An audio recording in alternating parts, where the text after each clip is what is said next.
আসসালামু আলাইকুম। আজকে আপনাদের সাথে ডালপুরি রেসিপি শেয়ার করব। আশা করব আপনাদের ভালো লাগবে।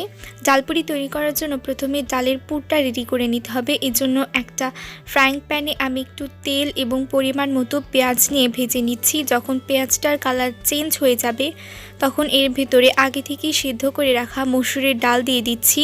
সামান্য পরিমাণে পানি অ্যাড করে নিচ্ছি যাতে ডালটা পুড়ে না যায়। দিয়ে দিচ্ছি স্বাদ মতো লবণ এবং চিলি ফ্লেক্স। এবার কিছুক্ষণ ধরে এটাকে ভেজে নেব। আমার ডালের পুরটা হয়ে গেছে, আমি একটা বাটিতে উঠিয়ে নিয়েছি। এবার একটা বাটিতে হাফ কাপের মতো ময়দা, সামান্য একটু চিনি, 1 চিমটি পরিমাণ লবণ এবং 2 টেবিল চামচের মতো তেল দিয়ে খুব ভালোভাবে মিশিয়ে নিচ্ছি। এখানে আমি কুসুম গরম পানি দিয়ে এই ডোটাকেই তৈরি করে নেব। ঠান্ডা পানি ব্যবহার করা যাবে না কিন্তু।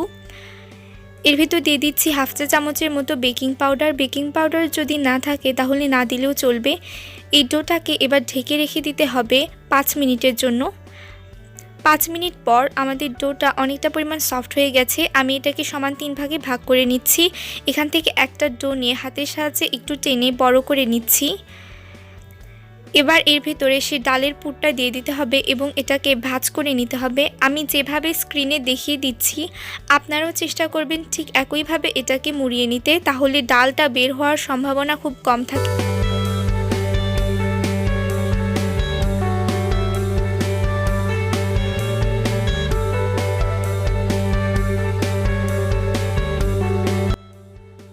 এইভাবে আমি সবগুলো বানিয়ে নেব। এরপর এর ভেতর 2 টেবিল চামচের মতো তেল দিয়ে মেখে রেখে দিব আরও 5 মিনিটের জন্য। যে জায়গায় পুরিটা বেলবেন সেখানে তেল মেখে নেবেন, তাহলে বেলতে সুবিধা হবে।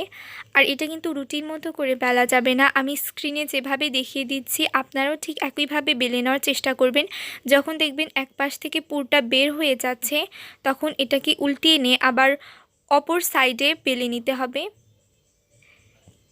আমরা যেভাবে লুচি বেলে থাকি ঠিক একইভাবে বেলে নিতে হবে। চুলায় আমি হাই হিটে তেলটাকে গরম করে নিয়েছি। এরপর লুচিটা দিয়ে একটা চামচের সাহায্যে ওপর থেকে একটু প্রেস করে দিচ্ছি, তাহলে দেখবেন কিছুক্ষণের মধ্যেই এই পুরিটা সুন্দরভাবে ফুলে উঠবে। এভাবে আমি সবগুলো পুরি ভেজে নিয়েছি। সো আজকে এখানেই বিদায় নিচ্ছি। সবাই ভালো থাকবেন, সুস্থ থাকবেন। আল্লাহ হাফেজ।